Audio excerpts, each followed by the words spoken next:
दिन भर की बड़ी खबरों में आपका स्वागत है। मैं हूं आपके साथ आराधना। आज इस बुलेटिन में बात होगी गुजरात में कांग्रेस के बड़े ऐलानों की, ईवीएम और महाराष्ट्र चुनाव पर उठे सवालों की।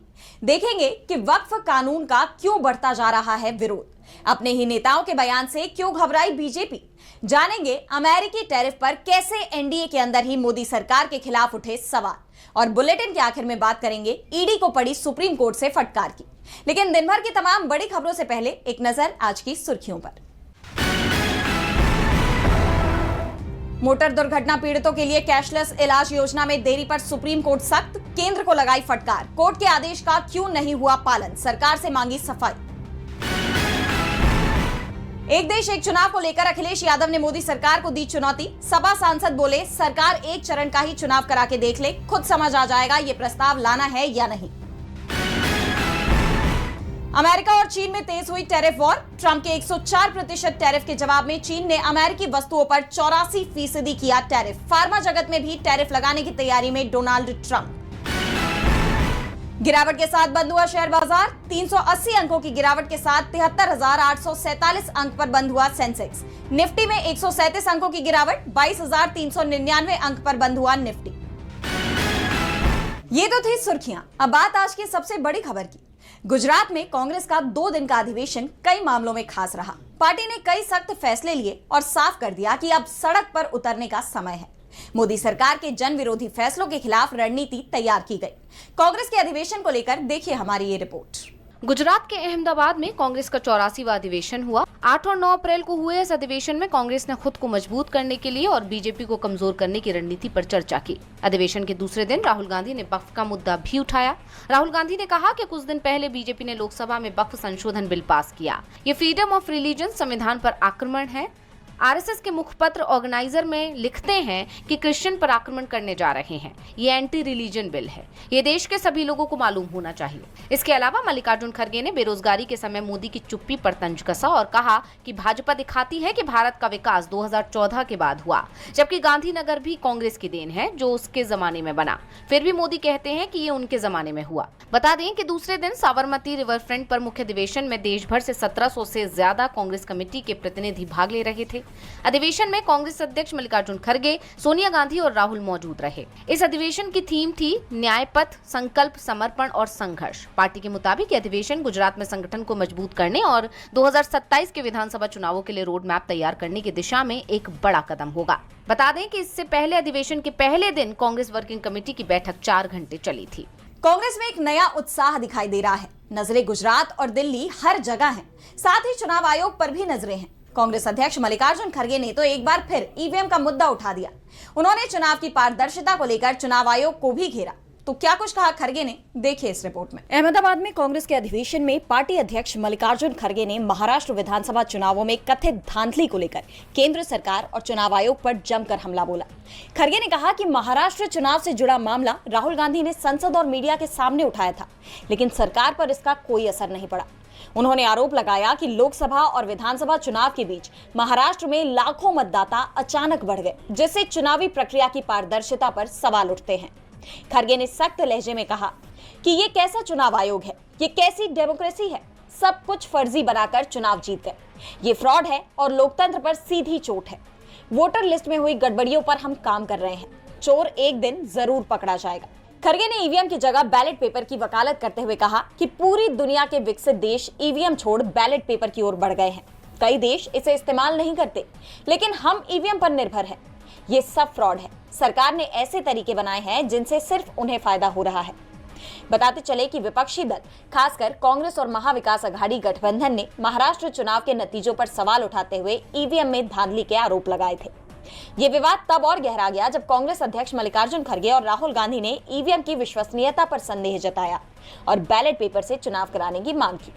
इसके अलावा लोकसभा चुनाव 2024 और विधानसभा चुनाव के बीच मतदाताओं की संख्या में अचानक बढ़ोतरी ने भी सवाल खड़े किए। चुनाव आयोग ने इन आरोपों को खारिज करते हुए ईवीएम को सुरक्षित बताया, लेकिन विपक्ष का आक्रोश थमने का नाम नहीं ले रहा। यह मुद्दा अब कांग्रेस के बड़े मंचों पर भी उठाया जा रहा है। खड़गे ने भविष्यवाणी की कि आने वाले समय में देश के नौजवान इसके खिलाफ खड़े होंगे और कहेंगे कि हमें ईवीएम नहीं चाहिए। कांग्रेस अब इस मुद्दे पर देशव्यापी अभियान की तैयारी में जुट गई है। ईवीएम का मुद्दा शांत नहीं पड़ रहा है। सवाल ये उठ रहे हैं कि जब दुनिया भर के देश ईवीएम को सुरक्षित नहीं मान रहे, तो भारत में हो रहे चुनाव पर कैसे भरोसा हो? ईवीएम का लगातार विरोध हो रहा है, तो वक्फ कानून का भी विरोध हो रहा है। इसे लेकर पश्चिम बंगाल के सीएम ममता बनर्जी ने केंद्र को चुनौती दे दी है, तो मुस्लिम संगठन भी आर पार की लड़ाई को तैयार है। मोदी सरकार ने भले ही विपक्ष के भारी विरोध के बाद भी वक्फ कानून को देश में लागू कर दिया हो, लेकिन सरकार के इस ऐलान के बाद से देश भर में इस कानून के खिलाफ विरोध और भी ज्यादा तेज हो गया है।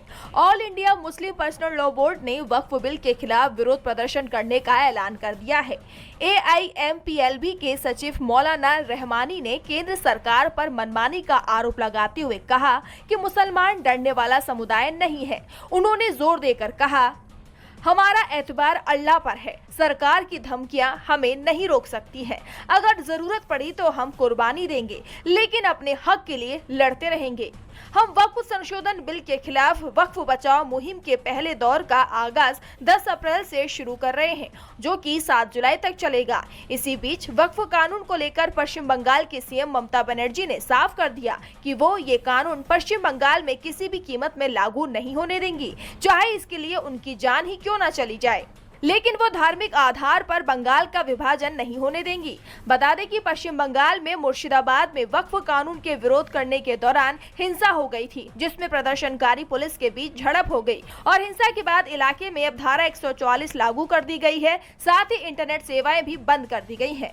वहीं जम्मू कश्मीर विधानसभा में भी तीसरे दिन भी इस कानून को लेकर विरोध इतना ज्यादा बढ़ गया कि विधानसभा के अंदर ही नहीं बल्कि बाहर भी विधायकों के बीच झड़प हो गई, जिसके बाद सदन की कार्यवाही को स्थगित कर दिया गया।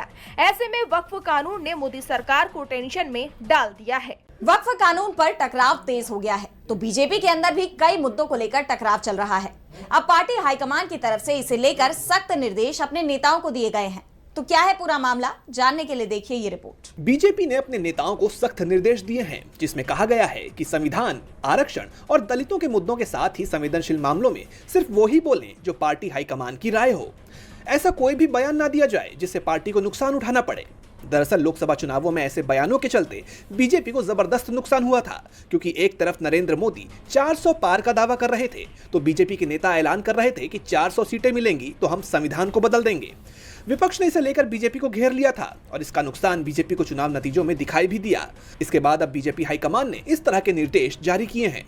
हाईकमान ने नेताओं से साफ कहा है कि वो डॉक्टर भीमराव अंबेडकर, संविधान, आरक्षण और दलित जैसे मुद्दों पर पार्टी के आधिकारिक लाइन से हटकर कोई बयान ना दें। बता दें कि लोकसभा चुनाव के बाद केंद्रीय गृह मंत्री अमित शाह ने राज्यसभा में डॉक्टर अंबेडकर को लेकर टिप्पणी कर दी थी, जिससे पूरे देश में बवाल मच गया था। विपक्षी दलों ने बीजेपी पर संविधान और दलित विरोधी होने का आरोप भी लगाया था, जिसके चलते बीजेपी गहरे संकट में फंस गई थी। पार्टी अब इस तरह की गलतियों से सबक लेते हुए अपनी रणनीति में बदलाव कर रही है। नेताओं को संवेदनशील मुद्दों पर बोलते वक्त सावधानी बरतने और पार्टी लाइन का पालन करने की हिदायत दी गई है, ताकि भविष्य में ऐसी विवादास्पद स्थिति से बचा जा सके। अब पार्टी के नेता इस पर कितना अमल करते हैं, ये देखना होगा। बीजेपी डरी हुई दिख रही है, इसलिए पार्टी नेताओं के बोलने पर भी पाबंदी लगाई जा रही है। लेकिन बीजेपी के सहयोगी दल शांत नहीं दिख रहे। उन्होंने मोदी सरकार की नीतियों पर सवाल खड़े कर दिए हैं। टीडीपी चीफ और आंध्र प्रदेश के सीएम चंद्रबाबू नायडू ने केंद्र सरकार को बेहद सख्त लहजे में चिट्ठी लिखी है। तो क्या है नायडू की डिमांड, देखिए इस रिपोर्ट में। अमेरिकी टैरिफ से पूरी दुनिया में हड़कंप मचा हुआ है। इसे लेकर भारत की सियासत भी गरमाई हुई है। मोदी सरकार के रवैये पर सवाल उठ रहे हैं। विपक्ष के बाद अब बीजेपी के सहयोगी भी मोदी सरकार से नाराज दिखाई दे रहे हैं। आंध्र प्रदेश के सीएम चंद्रबाबू नायडू ने ट्रंप के टैरिफ को लेकर अब मोदी सरकार को ही घेर लिया। उन्होंने सरकार को चेतावनी देते हुए कहा कि अगर अमेरिका को जवाब नहीं दिया गया तो इसका जबरदस्त नुकसान उठाना पड़ेगा। नायडू ने इसे लेकर केंद्र सरकार को चिट्ठी लिखी है, जिसमें उन्होंने कहा है कि झींगा मछली जैसे उत्पादों पर अमेरिका ने टैरिफ लगाया है, जिससे हजारों लोग प्रभावित हो रहे हैं। जब जलीय किसान गहरे संकट में है, तब केंद्र सरकार को उनके साथ खड़ा होना चाहिए। भारत अमेरिका के व्यापार और इस टैरिफ से भारत को होने वाले नुकसान का ब्यौरा देते हुए नायडू ने अपने पत्र में लिखा कि अमेरिकी प्रशासन ने भारत से समुद्री खाद्य निर्यात पर 27% आयात शुल्क लगाया है। अमेरिका इक्वाडोर जैसे निर्यातकों पर केवल 10% का शुल्क लगा रहा है, जो अप्रत्यक्ष रूप से भारत को नुकसान पहुंचाता है। भारत इक्वाडोर की तुलना में 20% शुल्क अंतर का सामना कर रहा है।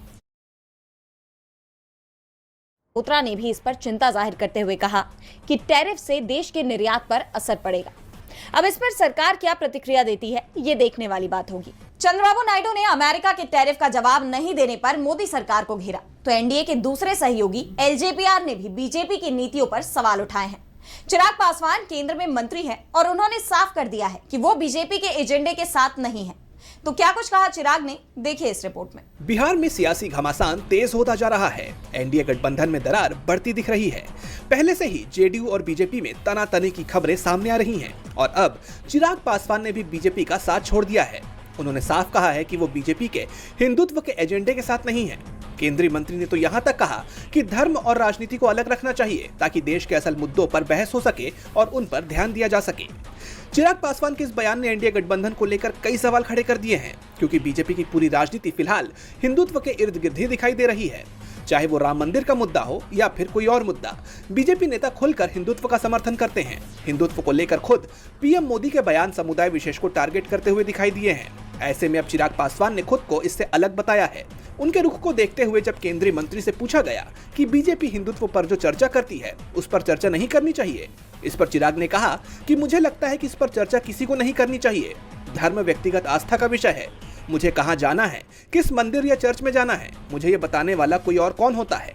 इसके साथ ही उन्होंने जोर देते हुए कहा कि मैं एक ऐसी व्यवस्था चाहता हूँ जहाँ पर धार्मिक संगठन राजनीतिक पक्षपात न करें, राजनेता और राजनीतिक दल धर्म की चर्चा न करें।